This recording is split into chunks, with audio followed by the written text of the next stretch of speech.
పేరు లక్కాకుల సంతోష్. మాది ఇదే గ్రామం రామసముద్రం. ఇక్కడ వసతులు కరెక్ట్ లేక కుటుంబాలన్నీ వలస పోయినాయి.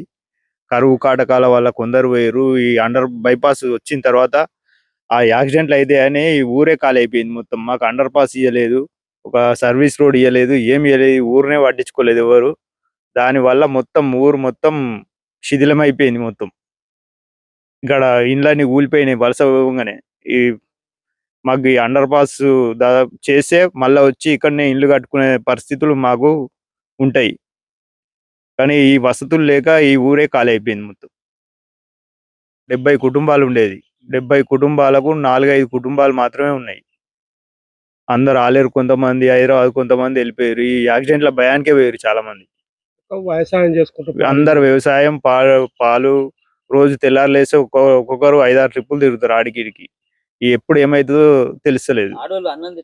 దానికోసం అందరూ ఈ కాల్ చేసి అక్కడనే వెళ్ళిపోయి బర్రెలను కూడా, ఆవులను ఇట్లా అమ్ముకొని ఏదన్నా ఒక పని చేసుకొని బతుకుతారు అందరు. అయ్యా అయ్యో మాది 70 మందిని ఇక్కడ ఈ ఊళ్ళే. 70 మందిలో 5 ఇండ్లు కూలిపోయినాయి. జర ఆ ఇంటింటికి నల్లా ఉన్నాయి. ఆ నల్లాలు వస్తలేవు. ఒక 10 మంది పెద్ద మనుషులమే ఇక్కడ ఉన్నాము. కమాండ్ బాల్ ఉన్నది, ఇక్కడ బడి ఉన్నది. ఇక బడి మూతపడ్డది, ఆ కమాండ్ బాల్ మూతపడ్డది. ఇక ఒక 1000 ఎకరాల భూములు ఉన్నాయి మాకు. రాను మాకు ఇబ్బందులు ఉన్నాయి అయ్యా.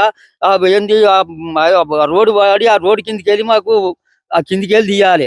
తీస్తే మా కుటుంబాలు అన్ని బాగుపడతాయి, వస్తారు. భయపడి మా ఆడోళ్ళు కూడా అన్నాలు తెత్తలేరు.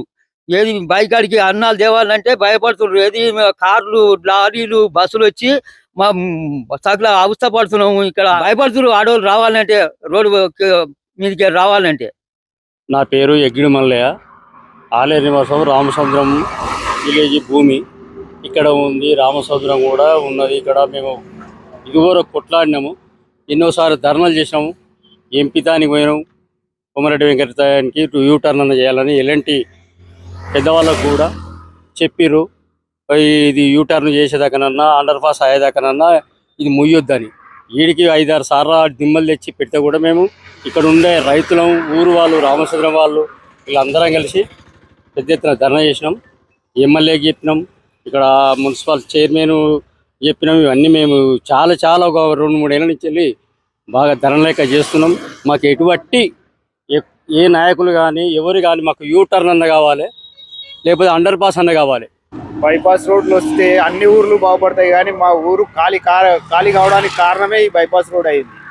ఎందుకంటే ఇక్కడ యాక్సిడెంట్లు అవుతున్నాయని ఉన్న మంది అంతా పోయి ఆర్డర్లు కట్టుకొని బయలకాడికి కూడా వచ్చుడు పని చేసిరు మొత్తం. ఇక్కడ 10-15 మందికి యాక్సిడెంట్లు అయిన కాడి నుంచి చాలా మంది భయపడి వెళ్ళిపోతారు, వలస వెళ్ళిపోయారు అందరు ఈ ఊరి నుంచి. అసలు మాకు మెయిన్ ప్రాబ్లం ఇది. ఒక అండర్ పాస్ చేస్తే మా ఊరికి పూర్వ వైభవం వస్తుంది. వాటర్ సమస్య కూడా ఉన్నది. ఏది మిషన్ భగీరథ ట్యాంక్ ఉన్నది కానీ వాటర్ కూడా సరిగా వస్తలేదు. స్ట్రీట్ లైట్ లేవు, మోరీలు లేవు, ఒక సీసీ రోడ్ కూడా వేయలే. ఇన్ని మా ఊరికి ఒక 100 సంవత్సరాల చరిత్ర ఉన్నా కానీ ఒక సీసీ రోడ్ కూడా వేయలే. అలా మొత్తం అభివృద్ధికి నోచుకోకపోతేనే అందరూ ఖాళీ చేసి వెళ్ళిపోయారు. చాలా ప్రాబ్లం ఉన్నది.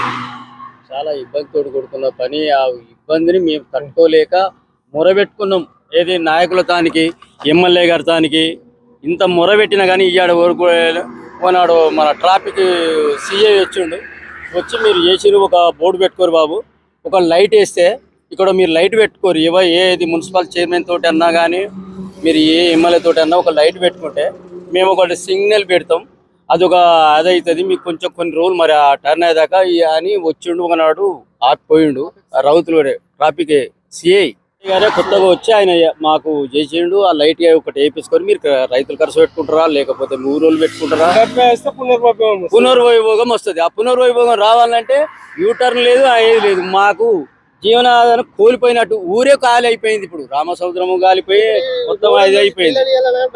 పిల్లని ఇయ్యలేరు, ఈ ఊరుకు రాలేడు, ఎక్కడ మహా అధోగరమైంది.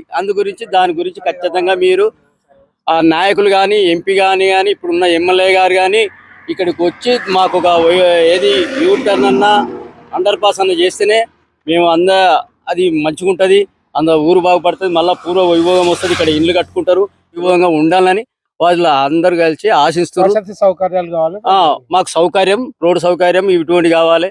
అందుగురించే మేము ఎమ్మెల్యే కానీ ఎంపీకి కానీ ప్రతి ఒక్కరకు పేరు పేరున మేము కోరుచున్నాము. ఖచ్చితంగా మాకు చెయ్యాలని మేము కోరుచున్నాం. అందరికీ మీ విలేకరులకు కానీ పేరు పేరున ధన్యవాదాలు చెప్తున్నాం. రామసముద్రం గ్రామం పూర్వం ఎట్లుండేదంటే వీడికి ఎవరన్నా చుట్టాలు వస్తే ఒక 4-5 రోజులు వారం రోజులు పోయేది. నాటుకోళ్ళు, బర్ల పాలు అన్నీ ఎంజాయ్ చేసుకుంటా ఒక వారం 15 రోజులు ఇక్కడ ఉండేటోళ్ళు. ఇప్పుడు ఈ ఊరికి మొత్తం ఖాళీ అయినాక ఓడి వచ్చే దిక్కు లేరు ఎవరు, మొత్తం పడబడిపోయింది. అక్కడికి పందిర్లు ఈ టైంలో అందరు వ్యవసాయం పనులు చేసుకొని వచ్చి కూర్చొని అందరు ముచ్చట పెట్టుకుంటా ఒక కుటుంబం లాగా అందరు కలిసి ఉండేది ఈడికాడికి. ఇవి అలాంటి ఊరు ఇప్పుడు ఇంత సర్వనాశనం అయిపోయింది. ఈ బైపాస్ రోడ్ చేయబట్టి ఆ యాక్సిడెంట్లతో అందరు భయపడి మొత్తం ఖాళీ చేసి వెళ్ళిపోయారు. నా పేరు సంపత్. మా ఊరు చాలా మంచిగా ఉండే, పెద్దగా ఉండే. 30 కుటుంబాలు 35 కుటుంబాలు ఉండే. చిన్నప్పుడు ఇక్కడ నుండే స్కూల్ పోయేది వచ్చేది. ఇప్పుడు రహదారి బైపాస్ ఎప్పుడైతే పడ్డదో అప్పటి నుండి చాలా భయంతో ఇక్కడ నుండి కాల్ చేసారు. కొంతమంది సిటీకి వెళ్ళిపోయారు, కొంతమంది ఆలేరు ఉంటుర్రు. రానికి పోనీకి ఇబ్బంది అవుతుంది. పెద్ద ఏది ఎమ్మెల్యేలను కూడా కలిస్తే కూడా ఏం చేయలేదు. కలకల ఆడాలి, అండర్ పాస్ అన్న ఏదన్నా మాకు ఒకటి బైపాస్ మీద ఇస్తే మాకు చేస్తే మాకు డెవలప్మెంట్ అవుతుంది. మాకు శ్రీశైలం మల్లె శ్రీశైలం